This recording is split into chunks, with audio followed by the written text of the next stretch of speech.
Hello everyone, today talk about hepatic encephalopathy. Hepatic मतलब होता है लीवर और इंसेफेलोपैथी मतलब होता है ब्रेन। इसमें हम देखेंगे definition, causes, pathophysiology, investigation, differential diagnosis, factor और मैनेजमेंट। ये सारा टॉपिक इसमें हम पढ़ेंगे। ठीक है। डिफिनीशन देखने से पहले हम ओवरव्यू देख लेते हैं कि हिपैटिक इंसेफेलोपैथी क्या होता है। ये रिलेटेड होता है लिवर सिरोसिस से। इसमें जो भी पर्सन होता है उसमें क्या होता है, ब्रेन का फंक्शन स्लो डाउन हो जाता है। उसकी वजह से कन्फ्यूजन, पर्सनालिटी चेंजेस और एडवांस स्टेज में जाके उसको कोमा में भी जा सकता है पेशेंट। जो भी डाइजेशन के बाद जो भी फूड होता है वो लीवर के पास चला जाता है। लीवर का काम होता है कि अमोनिया को रिमूव करना बॉडी से। लेकिन जब उसको लीवर सिरोटिक लीवर हो जाता है तो उसमें से अमोनिया वो रिमूव नहीं कर पाता है। जो अमोनिया होता है वो ब्लड में मिक्स होकर ब्रेन में चला जाता है। उसके बाद ब्रेन का फंक्शन स्लो डाउन हो जाता है, फिर हिपैटिक इंसेफेलोपैथी हो जाता है। ठीक है। इसमें अब देखते हैं डिफिनीशन। डिफिनीशन में क्या लिखा है, hepatic encephalopathy is neuropsychiatric syndrome causes by the liver failure. बोल रहा है एक न्यूरोसाइकेट्रिक सिंड्रोम है, किसके वजह से हो रहा है कि लीवर फेलियर के वजह से होता है। ठीक है। न्यूरोसाइकेट्री मतलब होता है मेंटल और इमोशनल डिस्टर्बेंस। ठीक है। It is a progress of delirium is followed by the coma. ठीक है। हिपैटिक इंसेफेलोपैथी एक लाइफ थ्रेटनिंग कंडीशन है of the liver disease that occurs after liver failure. ठीक है। ये बोला कि एक लाइफ थ्रेटनिंग कंडीशन है। रीजन क्या होता है, लीवर डिजीज़। ठीक है। कब होता है, आफ्टर लीवर फेलियर के बाद। It is a character by the loss of the brain function. बोल रहा है कि इसमें ब्रेन फंक्शन लॉस हो जाता है। उसके बाद से liver unable to remove the toxic from the blood like ammonia. ठीक है। ये बोल रहा है कि ब्रेन फंक्शन क्या हो जाता है, लॉस हो जाता है, liver unable to remove the ammonia body से। ठीक है। अब इसमें देखते हैं कि क्या क्या कॉजेज़ है। कॉजेज़, मेन कॉज क्या है, लीवर फेलियर। ठीक है। लीवर फेल हो जाने की वजह से हिपैटिक इंसेफेलोपैथी हो जाता है। या एक्सेसिव में आप प्रोटीन इंटेक कर ले रहे हो उसके वजह से भी हो सकता है।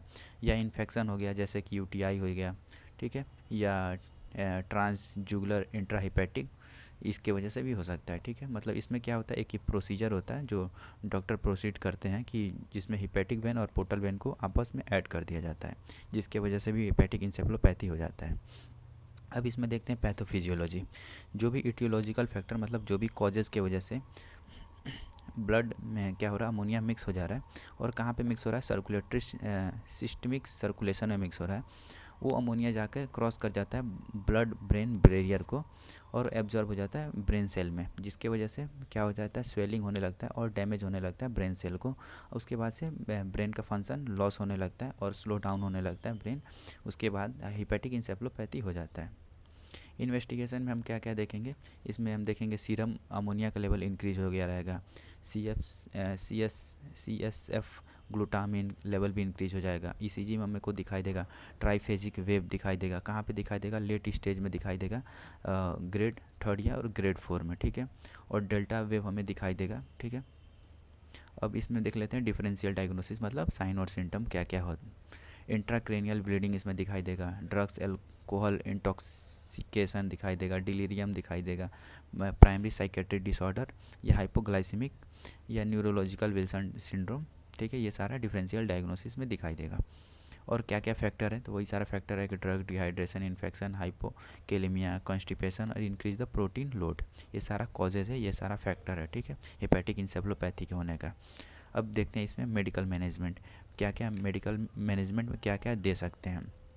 तो पहले हम दे सकते हैं लेक्टुलोज या लेक्टिलॉल। ठीक है। लेक्टुलोज या लेक्टिलॉल। ठीक है। This are non absorbable disaccharide are use to reduce the serum ammonia level. इसका यही काम होता है कि नॉन एब्जॉर्बेबल डाइसेक्राइड है, इसका काम होता है कि रिमूव करना अमोनिया को। ठीक है। इसका मतलब ये इसका ये काम होता है कि स्टूल सॉफ्टनर का काम करता है। ठीक है। जो भी कॉन्स्टिपेशन पेशेंट होता है उसको देना होता है लेक्टुलोज। ठीक है। उसके बाद से हम दे सकते हैं administration by the IV glucose दे सकते हैं। इसका काम होता है मिनिमाइज द प्रोटीन को ब्रेकडाउन। प्रोटीन का ब्रेकडाउन नहीं होगा तो अमोनिया का फॉर्मेशन नहीं होगा। ठीक है। और जो भी विटामिन का डिफिशियंसी है उसको करेक्ट करता है। ठीक है। और एंटीबायोटिक में हम क्या देख सकते हैं, रिफाम्पिसिलिन दे सकते हैं, कॉम्बिनेशन कंबाइन किसके साथ, लैक्टुलोज के साथ है। या नियोग्लाइसिन दे सकते हैं, मेट्रोनिडाजोल भी दे सकते हैं। ठीक है। एंटीबायोटिक इसीलिए देते हैं कि जो भी इन्फेक्शन होता है, जो भी बैक्टीरिया प्रेजेंट होता है इंटेस्टाइन में प्रेजेंट बैक्टीरिया वो अमोनिया का प्रोडक्शन करता है। तो एंटीबायोटिक देंगे तो अमोनिया का प्रोडक्शन बैक्टीरिया किल कर देगा और अमोनिया का प्रोडक्शन डिक्रीज हो जाएगा। फिर हम दे सकते हैं डायरेटिक्स दे सकते हैं, इसका काम होता है रिड्यूस द इडीमा जो भी बॉडी में हो रहा है किडनी फेलियर की वजह से या एक्सक्रीशन के ना होने की वजह से। तो ये क्या करेगा, रिमूव द वेस्ट प्रोडक्ट। और ऑक्सीजन थेरेपी भी दे सकते हैं कि ब्रीदिंग या रिस्पायरेटरी में कोई भी प्रॉब्लम हो रहा है तो दे सकते हैं। एनएसजी ट्यूब फीडिंग करा सकते हैं कि पेशेंट जब रिफ्लेक्स इसमें क्या हो रहा है, एब्सेंट हो गया पेशेंट को, तब एनएसजी ट्यूब फीडिंग करा सकते हैं। ये हो गया अपना हेपेटिक इंसेफ्लाइटिस।